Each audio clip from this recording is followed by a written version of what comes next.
Alaikum, welcome back to Indopop family. This is the second part of previous lecture in which we were discussing about the vitamins. So now we will discuss about the vitamin B2 जिसको हम riboflavin भी कहते हैं, riboflavin भी कहते हैं। और इसकी सॉल्युबिलिटी भी क्या है, वाटर है, ये भी वाटर सॉल्युबल है।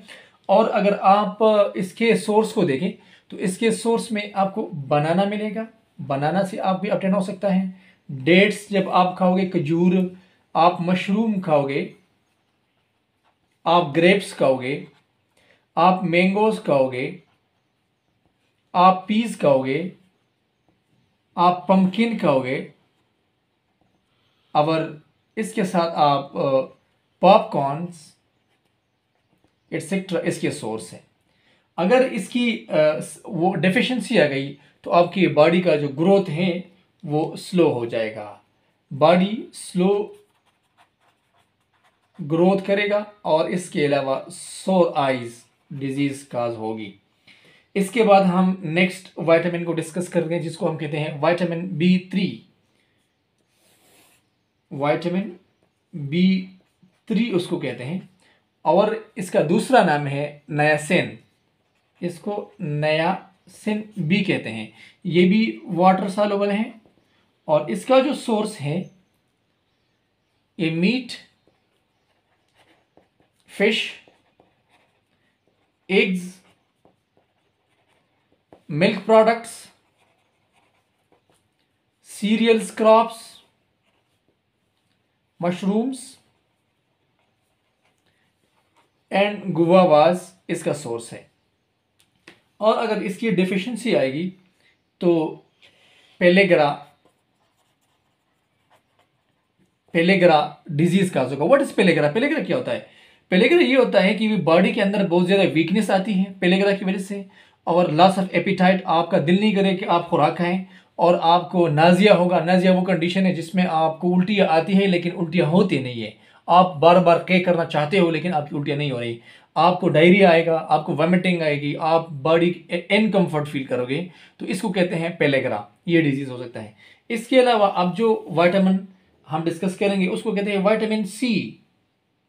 विटामिन सी इसको कहते हैं, और विटामिन सी जो है ये भी वाटर सॉल्युबल है। याद रखिए कि विटामिन सी वो विटामिन है जो आपकी बॉडी में स्टोर नहीं होता और जो डिजॉल्व होता है वाटर के अंदर। और सिट्रस फ्रूट्स ज़्यादा जब हम इस्तेमाल करते हैं तो उसमें विटामिन सी हम ऑब्टेन करते हैं। इसके सोर्स में फ्रेश फ्रूट्स, स्पेशली जो सिट्रस फ्रूट्स हैं, black currants, broccoli, goat milk, chestnuts and citrus fruits इसका सोर्स है। और स्कर्वे डिजीज, अगर इसकी डिफिशिएंसी आ गई तो कौन सी बीमारी होगी? Scurvy disease.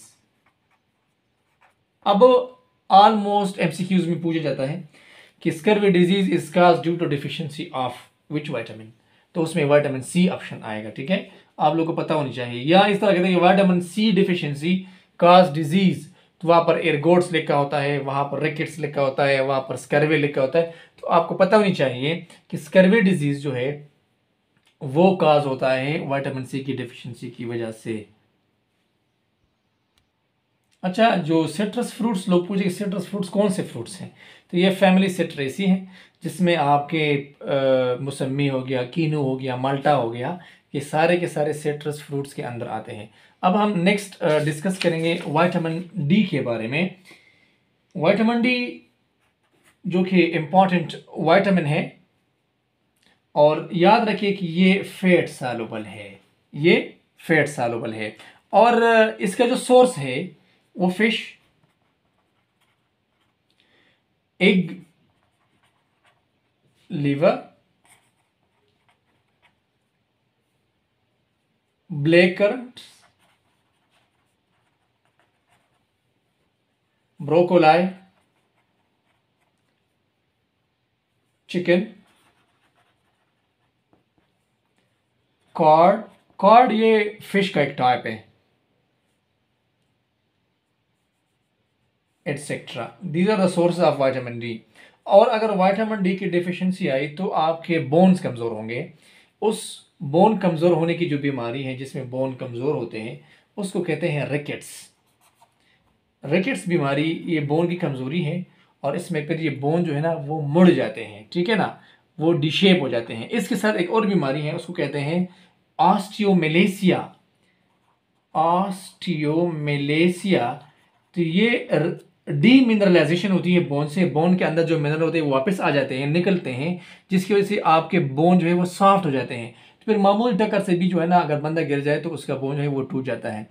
ये था आज का लेक्चर। इसी तरह मज़ीद इंफॉर्मेटिव लेक्चर के लिए हमारे चैनल को लाइक करें, शेयर करें, कमेंट करें और सब्सक्राइब करें।